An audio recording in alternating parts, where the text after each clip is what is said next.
30 years ago, folks dressed up to fly. Today, people kind of schlep around aboard airplanes looking as if they have just rolled out of bed. Dress nicely so that you arrive at your destination a little bit decent. You might even be able to get that upgrade to first class if you look the part. Hello, I'm Elaine Swann, America's leading lifestyle and etiquette expert, and I welcome you to Modern Etiquette with Elaine Swann. It's the podcast where etiquette meets real life and grace is always in style. You may have seen me on shows like The Today Show, Access Hollywood, or What the Fit with Kevin Hart. And now, I am here to help you navigate life with grace and style. In each episode, we'll dive into modern dilemmas, whether it's handling travel plans with friends, splitting the bill at dinner, or choosing the perfect host gift. I'm here to answer your real-life etiquette questions.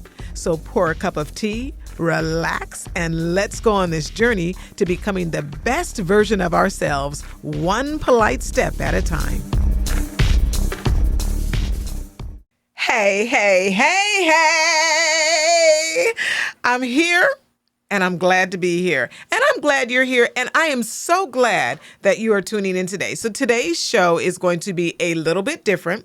We are not going to have the call-in questions. And the reason why is because you have showed so much interest in my new book, Elaine Swann's Book of Modern Etiquette. And I want to say thank you from the bottom of my heart. I hear you. I have received your messages, your DMs, your everything saying that you purchased your advanced copy. Yay. Continue to do that. And I have something very special for you today. What I'm going to do is read an excerpt from this book so that this way you can get an idea. All right? So here's the thing. I'm going to put my glasses on and read this excerpt. It's travel season. And right now, as we go into the holiday season, this holiday weekend, you might be traveling. And so I have some advice for you as far as travel is concerned. And I'm going to read it to you from my book. All right. So here we go. This is the book, and this is talking about travel, modern travel, preparing, flying, and staying with grace. Be prepared. This includes having your ID, your passport up to date, packing weather-specific clothing, and bringing snacks for your children and yourself is important. Be especially sure to bring snacks along the way if you have special dietary needs. Dress neat and comfortably. 30 years ago, folks dressed up to fly. Today, people kind of schlep around aboard airplanes looking as if they have just rolled out of bed. Dress nicely so that you arrive at your destination a little bit decent. You might even be able to get that upgrade to first class if you look the part. Next, if you can't lift it, check it. Test lifting your bag over your head. If you're unable to lift it, then plan to check it or take some items out. You'll avoid paying extra for the bag, and flight attendants are not permitted to lift bags for customers. Airplane attire. Yes, in the early days of travel, people would get very dressed up. It was a special occasion to travel.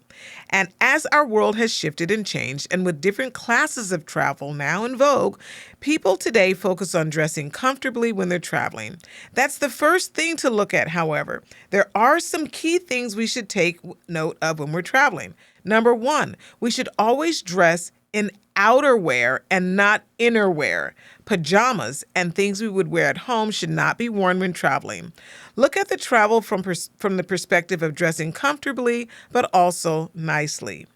Yes, jeans, for example, are acceptable, but we have to remember that airlines still have a dress code. When we go into grocery stores and we see the sign on the door that says no shoes, no shirt, or no service, that's because in our society, we're still expected to present ourselves in a way that does not make other people feel uncomfortable.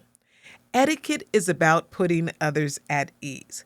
When you're selecting your travel attire, ask yourself, can what I'm wearing make anyone else feel uncomfortable? Is my low too low? Is my high too high? Is my tight too tight? Although the airplane feels private because there are only a certain number of people there, It is still a public place. We have to think about how we are dressing in public. Airlines have different classes in the cabin, and those classes have a dress code.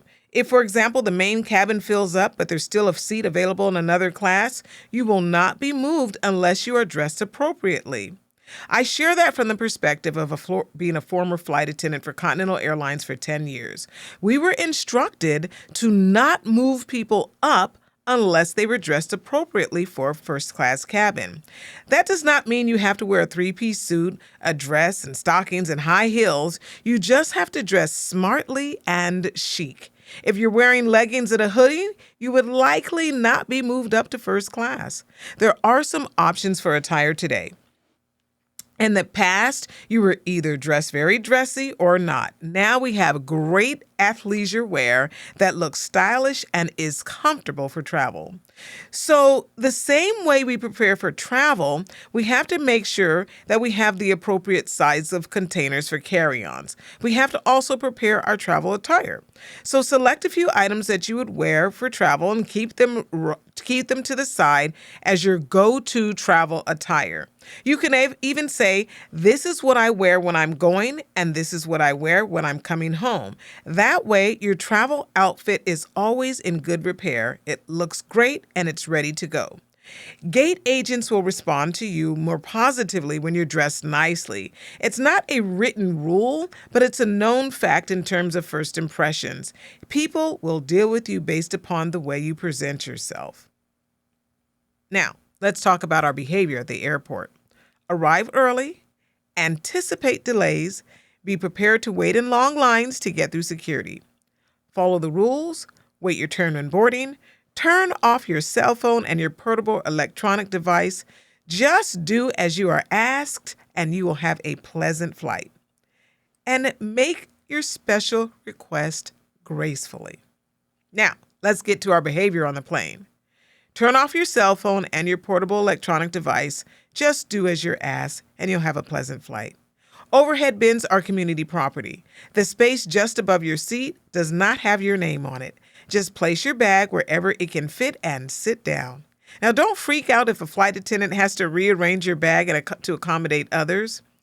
Here's a tip on conversing with fellow passengers. Greet the person next to you, but keep the conversation brief. If you are a talker, watch for major body language. You'll know if they want you to leave them alone. Communicate politely. If you don't want to engage in further conversation, just excuse yourself to sleep, read, work, or whatever. If you want them to leave you be, just say, well, it was nice chatting with you. I'm going to rest or read my book or watch the movie now. Now, be careful of the volume of your earphones and your electronic devices. Even if you're using headphones, sound can still leak, especially if the volume is high. If people around you can hear your music, movie, or your game, it's too loud. So keep the volume at a level that allows you to enjoy your entertainment without disturbing the passengers nearby.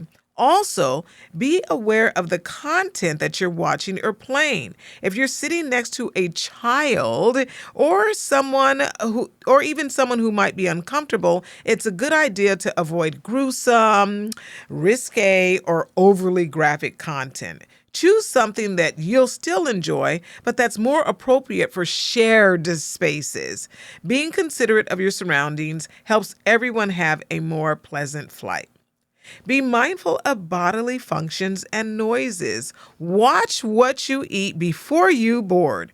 Passing gas is a no-no if you know that is a big no-no. Now here's the thing. If you know that you snore, then bring along some breathing strips. Boarding, sitting, and in-flight conduct. Be prepared to move swiftly when boarding the aircraft. If you're carrying both a personal item and a rolling bag, make sure all the handles are untangled and your items are organized. If there's anything you want to keep at your seat with you, take it out before placing your bag in the overhead bin. When you get to your seat, communicate with anyone already sitting nearby to let them know that it's your seat. If you're seated in the aisle, the middle or the window seats haven't been filled up yet, keep your seatbelt unfastened until everyone in your row is seated. Pay attention as people are boarding. Some travelers will speak, while others may simply make a gesture to let you know that they are near their seat. Now, when that happens, stand up, step back to allow them to enter. Now, when it comes to storing coats or small items, it's best to hold on to them for a bit and prioritize the larger bags in the overhead bin. This help keeps the space available for other passengers who may board after you.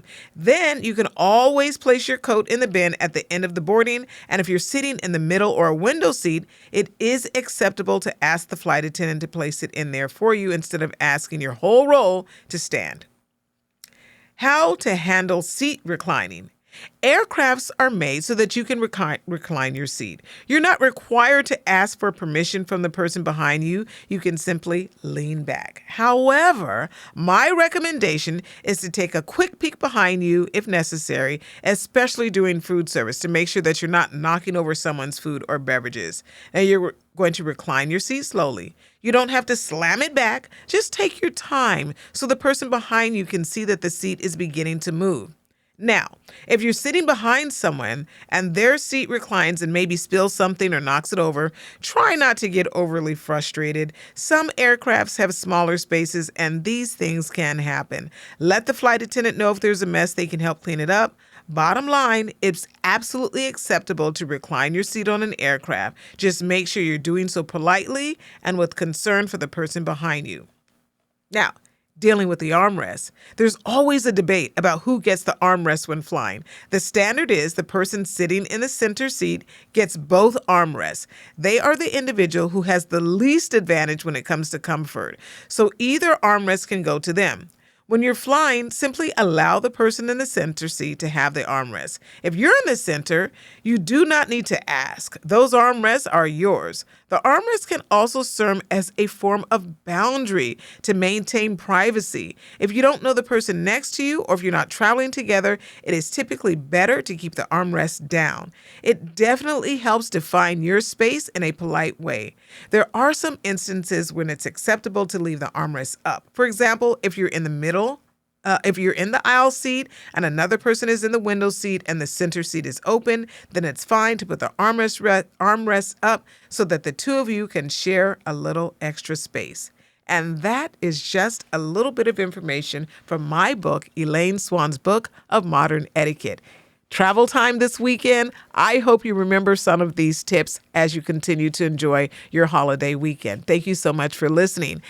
And I invite you to tune in to my next episode of Elaine Swann of Modern Etiquette with Elaine Swann right here on our podcast with Imagine Podcasting. I am here to answer your etiquette questions. If you have a question, please send your etiquette question to me at questions@elaineswann.com. You can also visit my website, elaineswann.com, to get free etiquette tips and advice. And don't forget, the book, Elaine Swann's book of modern etiquette, is available right now for pre-orders at booksellers nationwide. I appreciate you listening. Have a wonderful weekend, and keep in mind, approach everything you do with grace and style. Modern Etiquette with Elaine Swann is brought to you by Imagine Podcasting. It's sponsored by investor and strategic business consultant, Dr. John Sanders. Our producer is Kelly Davis. Our chief audio engineer is Chris Swan. Our production assistant is Andres Marin. Our intern is Will Harrison.